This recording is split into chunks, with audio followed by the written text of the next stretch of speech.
অন্নপূর্ণার ইচ্ছা করিতে লাগিল। ছেলেটিকে কোলে বসিয়া বক্ষে চাপিয়া তাহার মস্তক আঘ্রাণ করেন। মতিলাল বাবু ভাবিতে লাগিলেন, এই ছেলেটিকে যদি কোনো মতে কাছে রাখিতে পারি তবে পুত্রের অভাব হয়। চারুশশী তাহার পিতা মাতার একমাত্র সন্তান, তাহাদের পিতৃমাতৃ স্বর্গের একমাত্র অধিকারিণী। তাহার খেয়াল এবং জেদের অন্ত ছিল না। কাপড় পরা, চুল বাঁধা সম্বন্ধে তাহার নিজের স্বাধীন মত ছিল, কিন্তু সে মতের কিছুমাত্র দৃঢ়তা ছিল না। যেদিন কোথাও নিমন্ত্রণ থাকিত সেদিন তার মায়ের ভর হইত, পাছে মেয়েটি সাজসজ্জা সম্বন্ধে একটি অসম্ভব জেদ ধরিয়া বসে। যদি দুইবার একবার চুল বাঁধাটা তার মনে মতো না হতো, সেদিন ততবার চুল খুলিয়া যত রকম করিয়া বাঁধিয়া দেওয়া যায় কিছুতেই তাহার মন পাওয়া যাইত না। অবশেষে মহা কান্নাকাটি পালা পড়িয়া যাইবে। সকল বিষয়ে এইরূপ। আবার এক এক সময় চিত্ত যখন প্রসন্ন থাকে তখন কিছুতেই তাহার কোনো আপত্তি থাকে না। তখন সে অতিমাত্রায় ভালোবাসা প্রকাশ করিয়া তাহার মাকে জড়িয়া ধরিয়া চুম্বন করিয়া হাসি মুখে একেবারে অস্থির করিয়া তোলে। এই ক্ষুদ্র মেয়েটি একটি দুর্ভেদ্য প্রহলিকা। এই বালিকা তাহার দুর্বোধ্য হৃদয়ে সমস্ত বেগ প্রয়োগ করিয়া মনে মনে তারাপদকে সুতীব্র বিদেশে তাড়না করিতে লাগিল। পিতা মাতাকেও সর্বভাবে উত্তেজিত করিয়া তুলিল। আহারের সময় রৌদ্রমুখী হইয়া ভোজনের পাত্র ঠেলিয়া ফেলিয়া দেয়। রন্ধন তাহার রুচিকর হয় না, দাসীকে মারে, সকল বিষয়ে অকারণে অভিযোগ করিতে থাকে। তারাপদ বিদ্যাগুলি যতই তাহার এবং অন্য সকলের মনোরঞ্জন করিতে লাগিল ততই যেন তাহার রাগ বাড়িতে লাগিল। তারাপদ যে কোনো গুণ আছে ইহা স্বীকার করিতে তাহার মুখ বিমুখ হইল, অথচ তাহার প্রমাণ যখন প্রবল হইতে লাগিল তাহার অসন্তোষ মাত্র উচ্চ উঠিল। তারাপদ যেদিন কুশলভের গান করিল সেদিন অন্নপূর্ণা মনে করিল সঙ্গীতে বনের পশু নয়, আজ বোধহয় আমার মেয়ের মন লাগিয়াছে। তাহাকে জিজ্ঞাসা করিলেন, চারু কেমন লাগলো? সে কোনো উত্তর না দিয়া অত্যন্ত প্রবল বেগে মাথা নাড়িয়া দিল। এই ভঙ্গিটিকে ভাষায় তর্জমা করিলে এইরূপ দাঁড়ায়, কিছুমাত্র ভালো লাগে নাই এবং কোনো কালে ভালো লাগিবে না। চারুর মনে ঈশার উদয় হইয়া বুঝিয়া তাহার মাথা চারুর সম্মুখে তারাপদর প্রতি স্নেহ প্রকাশ করিতে বিবত হইলেন।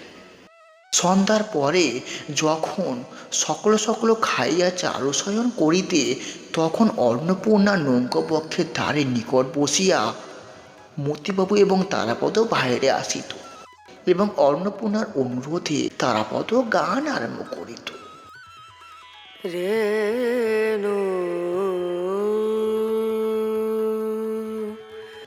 তাহার গানে যখন নদী তীরে গ্রামশ্রী সন্ধ্যার বিপুল অন্ধকারে মুগ্ধ নিস্তব্ধ হইয়া রহিত এবং অন্নপূর্ণার কোমল হৃদয়খানি স্নেহ এবং সৌন্দর্য রসে উচ্ছ্বসিত হইয়া উঠিত। মা, তোমরা কি গোল করছো? আমার ঘুম হচ্ছে না। পিতামাতা তাহাকে একলা ঘুমাইতে পাঠিয়া তারাপদকে ঘিরিয়া সঙ্গীত উপভোগ করছে, ইহা তার একান্ত আশ্রয় হইয়া উঠিত। সে ইহাকে গল্প শুনাইয়া, গান শুনাইয়া, বাঁশি বাজিয়া বশ করিতে অনেক চেষ্টা করিল, কিন্তু কিছুতেই কৃতকার্য হইল না। কেবল তারাপদ মধ্যাহ্নে যখন নদীতে স্নান করিতে নামিত, পরিপূর্ণ জলরাশির মধ্যে গৌরবর্ণ সরল তনু দেহখানি নানা সঞ্চরণ করিয়া তরুণ জলদেবতার মতো শোভা পাইত, তখন বালিকার কৌতূহল আকৃষ্ট না হইয়া থাকিত না। নন্দীগ্রাম কখন ছাড়াইয়া গেল, তারাপদ তাহার খোঁজ লইল না। অত্যন্ত মৃদুমন্দ গতিতে কখনো পাল তুলিয়া কখনো গুণ টানিয়া নানা নদীর শাখা প্রশাখার ভিতর দিয়ে চলিতে লাগিল। নৌকোরোহীদের দিনগুলো এই সকল নদী উপনদীর মতো শান্তিময় সৌন্দর্যময় বৈচিত্র্যের মধ্য দিয়া শহর সৌম্য গমনে মৃদুমিষ্ট কলম্বস্বরে প্রবাহিত হইতে লাগিল। কাহার কোনরূপ তারাও ছিল না।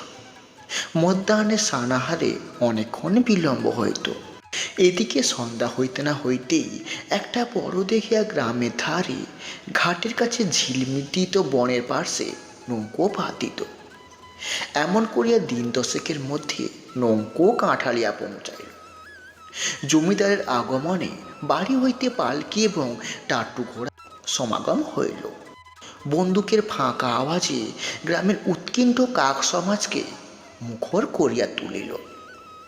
এই সমস্ত সমারোহে কাল বিলম্ব হইতেছে। ইতিমধ্যে তারাপদ নৌকো হইতে দ্রুত নামিয়া একবার সমস্ত গ্রাম পর্যটন করিয়া লইল।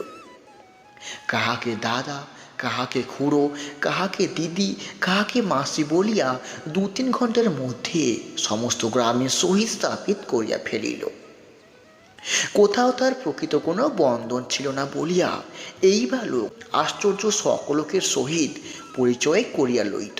তারাপদ দেখিতে দেখিতে অল্প দিনের মধ্যেই গ্রামের সমস্ত হৃদয়ের অধিকার করিয়া লইল। তারাপদ সকলের সঙ্গে তাহাদের নিজেদের মতো হইয়া যোগ দিতে পারিত। যে কোনো প্রকার বিশেষ সংস্কারের দ্বারা বদ্ধ ছিল না, অথচ সকল অবস্থা সকল কাজের প্রতি তাহার এক প্রকার সহজ প্রবণতা ছিল। বালকের কাছে সে সম্পূর্ণ স্বাভাবিক বালক, অথচ তাহাদের হইতে শ্রেষ্ঠ স্বতন্ত্র। বিদ্যের কাছেই সে বালক নয়, অথচ জ্যাঠাও নয়। রাখালের সঙ্গে সে রাখাল, অথচ ব্রাহ্মণ। সকলের সকল কাজে সে চিরকালের সহযোগীর ন্যায় অভ্যস্তভাবে হস্তক্ষেপ করে। ময়রার দোকানে গল্প করিতে করিতে ময়রা বলে, দাদা ঠাকুর, একটু বসো তো ভাই, আমি আসছি। তারাপদ দোকানে বসিয়া একখানা শাল পাতা লইয়া সন্দেশের মাছি তাড়িয়া পবিত্র হয়। বিয়ান করিতেও সে মজবুত, তাতে রহস্য তার কিছু কিছু জানাও আছে। কুমুরের চক্র চালনও তাহার সম্পূর্ণ অজ্ঞাত নয়। তারাপদ সমস্ত গ্রামটি আয়ত্ত করিয়া ফেলিল। কেবল গ্রামবাসীর একটি বালিকার ঈর্ষা সে এখনও জয় করিতে পারিল না। এই বালিকাটি তারাপদ সুদূরে নির্বাসন তীব্রভাবে কামনা করিতেছে। তারাপদ এই গ্রামে এতদিন আবদ্ধ হইয়া রইল, কিন্তু বালিকাবস্থাতে নারীদের ভেদ করা সুকঠিন। চারুশশী তাহার প্রমাণ দিল। বামন ঠাকুরনের মেয়ে সোনামণি 5 বছর বয়সে বিধবা হয়। সেই চারু সমবয়সী সখী। তাহার শরীর অসুস্থ থাকাতে গৃহপত্যাগত সখীর সহিত সে কিছুদিন সাক্ষাৎ করিতে পারে নাই। সুস্থ হইয়া যেদিন দেখা করিতে আসিল, সেদিন প্রায় বিনা কারণে 2 সখীর মধ্যে একটু মনোবিচ্ছেদ ঘটিবার উপক্রম হইল। চারু অত্যন্ত ফাঁদিয়া গল্প আরম্ভ করিল। সে ভাবিয়াছিল তারাপদ নামক সবিস্তারে বর্ণনা করিয়া সে তাহার সখীর কৌতূহল এবং সপ্তমে চড়িয়া দিবে।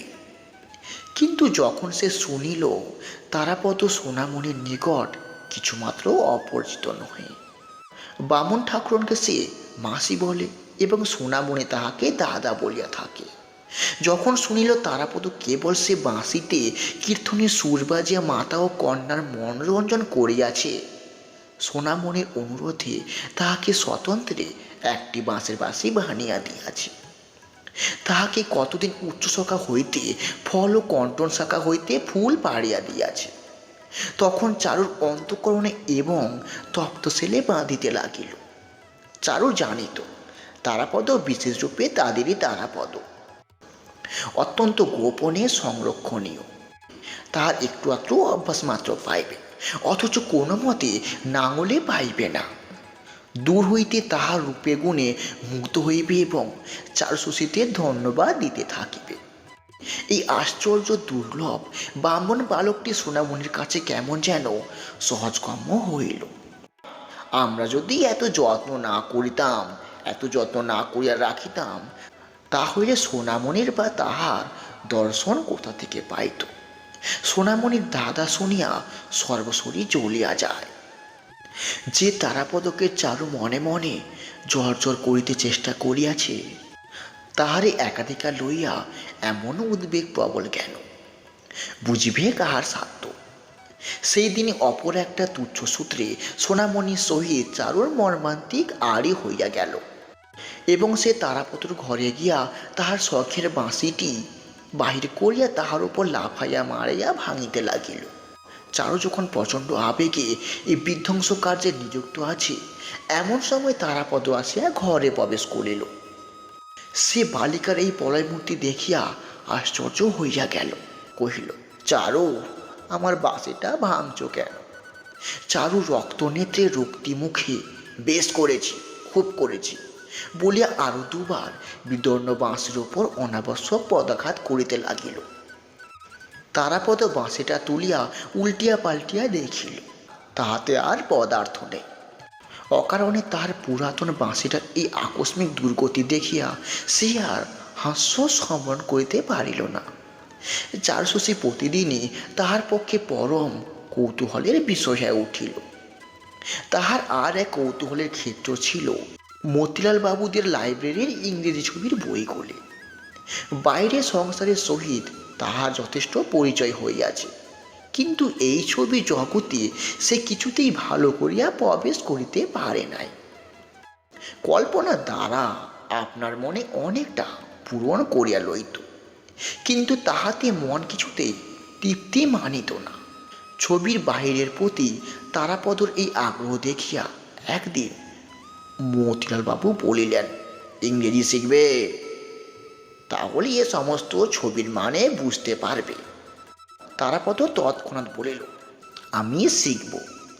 মতিবাবু খুব খুশি হইয়া গ্রামের হেডমাস্টার রতনবাবুকে প্রতিদিন সন্ধ্যাবেলায় এই বালকের ইংরেজি শেখার জন্য নিযুক্ত করিয়া দিল। তারাপদ তাহার প্রখর স্মরণশক্তি এবং অখণ্ড মনোযোগ লইয়া ইংরেজি শিক্ষায় প্রবৃত্ত হইল। সে যেন এক নতুন দুর্গম রাজ্যের মধ্যে ভ্রমণে বাহির হইল। পুরাতন সংস্থারের সহিত কোনো সম্পর্ক রাখিল না। পাড়ার লোকেরা আর তাহাকে দেখিতে পাইল না। যখন সে সন্ধ্যার পূর্বে নির্জন নদী তীরে দ্রুতবেগে পদচারণ করিতে করিতে পরামুখস্থ করিত, তখন তার উপাসক বালক সম্প্রদায় দূর হইতে ক্ষুণ্ণচিত্তে তাহাকে নিরীক্ষিত করিত। তাহার পাঠে ব্যাঘাত করিতে সাহস পাইত না। চারু আজকাল তাহাকে বড় একটা দেখিতে পাইত না। পূর্বে তারাপদ অন্তপুরে গিয়া অন্নপূর্ণা স্নেহদৃষ্টির সম্মুখে বসিয়া আহার করিত, কিন্তু তদুপলক্ষে প্রায় মাঝে মাঝে কিছু বিলম্ব হইয়া যাইত বলিয়া সে মতিবাবুকে অনুরোধ করিয়া বাহিরে আহারে বন্দোবস্ত করিয়া লইল। ইতিতে অন্নপূর্ণা ব্যথিত হইয়া আপত্তি প্রকাশ করিয়াছিলেন, কিন্তু মতিবাবু বালকের অধ্যয়নের উৎসাহে অত্যন্ত সন্তুষ্ট হইয়া এই ব্যবস্থায় অনুমতি দিলেন। এমন সময় চারু হঠাৎ জেদ করিল, আমিও ইংরাজি শিখিব। তাহার পিতামাতা তাহাদের খামখেয়ালি কন্যারই এই প্রস্তাবটিকে প্রথমে পরিহাসের বিষয় জ্ঞান করিয়া স্নেহমিশ্রিত হাস্য করিল, কিন্তু কন্যাটি এই প্রস্তাবের পরিহাস্য অংশটুকুর প্রচুর অশ্রু জলধারায় অতি শীঘ্রই নিঃশেতে ধৌত করিয়া ফেলেছিল। অবশেষে এই স্নেহ দুর্বল নিরুপায় অভিভাবক বালিকার প্রস্তাবে গম্ভীরভাবে গ্রাহ্য করিলেন। চারু মাস্টারের নিকটে তারাপদ সহিত একত্র অধ্যয়নে নিযুক্ত হইল। সে নিজে কিছু শিখিল না, কেবল তারাপদর অধ্যয়নে ব্যাঘাত করিতে লাগিল। সে পিছিয়া পড়ে, পরামুখস্থ করে না, কিন্তু তবু কিছুতেই তারাপদর পশ্চাৎবর্তী হইয়া থাকিতে চায় না। তারাপদ তাহাকে অতিক্রম করিয়া নতুন পড়া বই লইতে গেলে সে মহা রাগারাগি করিত, এমনকি কান্নাকাটি করিতেও ছাড়িত না। তারাপদ পুরাতন বই শেষ করিয়া নতুন বই কিনলে তাহাকেও সেই নতুন বই কিনিয়া দিতে হইবে। তারাপদ অবসর সময় নিজের ঘরে বসিয়া লিখিত এবং পড়াও মুখস্থ করিত। ইহা সে ঈর্ষাপরায়ণায় কন্যাটি সহ্য হইত না। সে গোপনে তাহার লেখা খাতায় কালি ঢালিয়া আসিত, কলম চুরি করিয়া রাখিত, এমনকি বইয়ের যেখানে অভ্যাস করিবার সেই অংশটি ছিঁড়িয়া আসিত। তারাপদ এই বালিকার অনেক দৌরত্ব সহ্য করিত, অসহ্য হইলে মারিত, কিন্তু কিছুতেই শাসন করিতে পারিত না। রেণু